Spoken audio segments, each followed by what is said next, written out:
Hi, boys and girls. Hope you are having a great morning or a great afternoon. I'm having a really hard time concentrating right now because Bradley made brownies. They're in the oven, and so all I can smell is that delicious chocolatey brownie smell. They're going to be so good. Okay, moving along.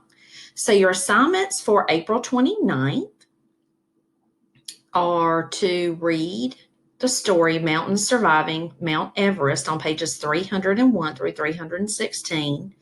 Complete the activities in your assignment packet that go along with the story. Read independently for 30 minutes and then complete your reading log. Okay, so in your packet, the very first question is, what genre is this text? And if you picked informational, you are absolutely correct. Now, you should have already read the story before today. So this is actually your second reading. How do you know the text is informational? This is just another way of saying what evidence supports your claim. Now, we use the word evidence a lot in class, so I'm hoping that that did not confuse you or does not confuse you. But just in case, all that means is, how do you know the text is informational?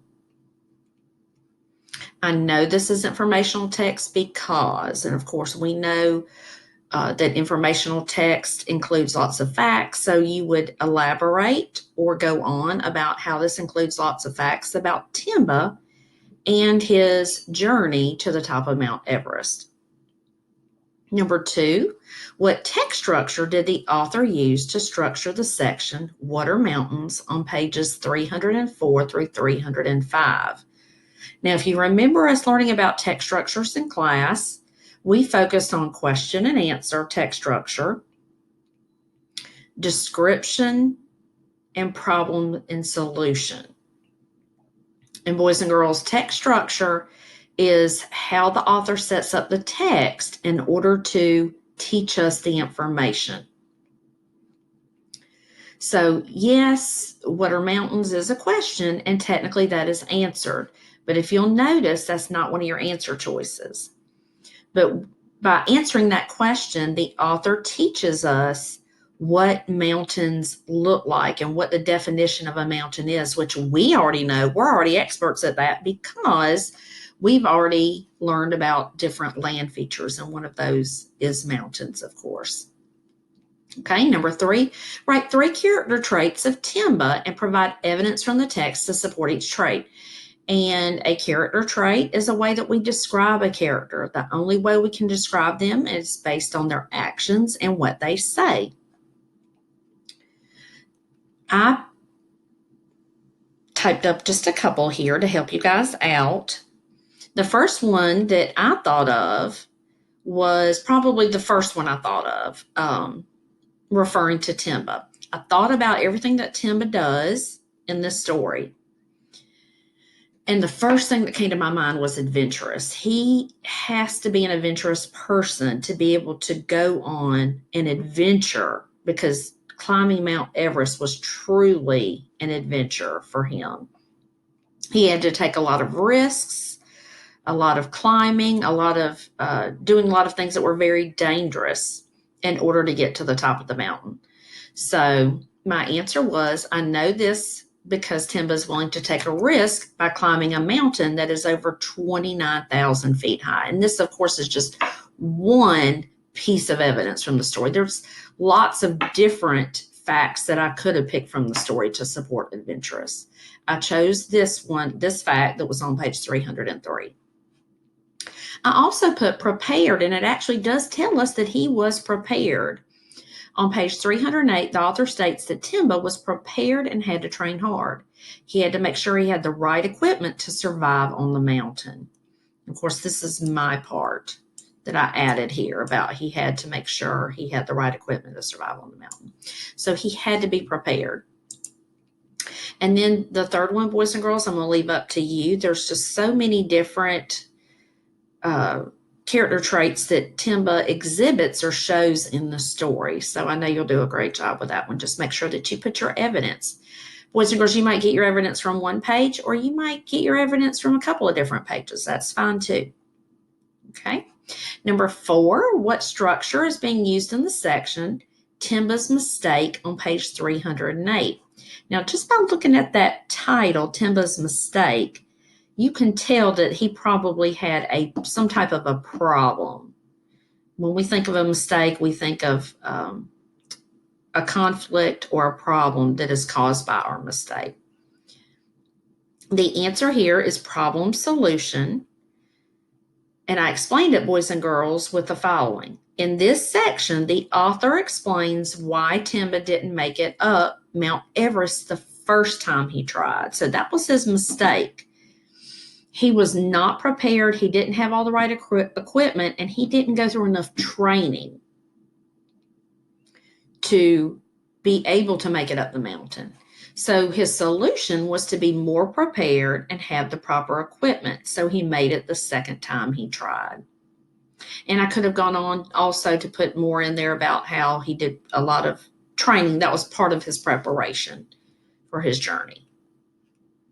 Okay, number 5. Why didn't Timba make it to Everest summit on his first attempt? Now remember, the summit was the very top of the mountain. We've actually already discussed this, and this was on page 308.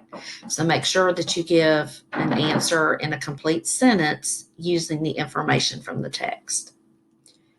Number 6, track the mood on certain pages of the text. The mood is feelings or emotions that you feel as you read the words and view the illustrations of the story. Write the mood in the mood section, then write the evidence to support it. Boys and girls, mood has so much to do with the story. It's how the author wants us to feel when we're reading that story. Do they want us to feel happy, excited, sad? Do they want us to feel frightened or anxious, suspenseful? And some of those are the ones that I actually picked for the story to get you started. On page 306, I chose frightening. I chose this because when we go back to the text, it says, as Timba approached Everest's summit, survival became harder and harder. Mountain conditions get more extreme the higher a person climbs. Air contains less and less oxygen as the altitude increases. Breathing becomes nearly impossible. Okay, so let's go back to the first paragraph. I highlighted here, survival became harder and harder. That was one clue for me. Another clue was that breathing becomes nearly impossible. I'm imagining, oh my goodness, what if I couldn't breathe? What if I didn't have enough oxygen? That would be pretty scary. It even says higher up, it can be deadly. Humans cannot survive for long, so you know this is life-threatening. Hurricane force winds can reach 130 miles per hour. Boys and girls, that's way faster than we travel in our cars on the interstate. We usually travel in our cars maybe 70 miles an hour, 75 miles per hour. So it's almost double that speed. Temperatures can plummet or go to negative 100 degrees during the night. That's way below freezing. That's colder than cold. Blowing snow makes it hard to see. I didn't even highlight all the information here. So going back to the text, or to my response, I put that the mood of this section is frightening. I feel like the author wants me to feel frightened. He wants us to understand how frightening this experience is when you are traveling that high into the mountains. So I just jotted some of the evidence that I just read to you. I wrote survival became harder and harder. Breathing becomes nearly impossible. Humans cannot survive long. Temperatures plummet. This is only some of the evidence, boys and girls. There was actually a lot more than that. Okay. The climb along the ridge, you have to go back and reread on page 310, but think about, how does the author want you to feel? I chose the word suspenseful. Suspenseful means you don't know what will happen next. And I chose that because the author uses words, phrases, sentences that include Timba had to move fast or die. Darkness stopped him. He spent the night frightened and alone. This is very suspenseful. It just really gets your emotions going, makes you wonder what's going to happen next. Okay, reaching the top of the world on page 312, I chose joy or happiness. And then after the climb on page 316, I chose to use the word excitement. Now, you may want to use some other words. You don't have to use these, but I've given you these so that all you have to do is write the evidence. I know you don't have a lot of space in these boxes, so you don't have to write complete sentences here. Just write the words or phrases that explain why the mood is joyful or happy or shows excitement. Number 7, what is the theme of mountains surviving on Mount Everest? A theme is the lesson or message you gain from the story. Use evidence to support your theme. I wrote, the theme of this story is that hard work, being prepared, and determination pays off in the end. I know this because Timba trains hard, makes sure he has the right equipment and supplies, and doesn't give up even though the climb was challenging. In the end, he makes it to the top of Mount Everest. So, boys and girls, this is a really good story of how working hard pays off. And then, of course, you will complete your reading log for April 29th, writing a brief summary of what you've read. And that's it. Tune in next time for your assignment on April 30th.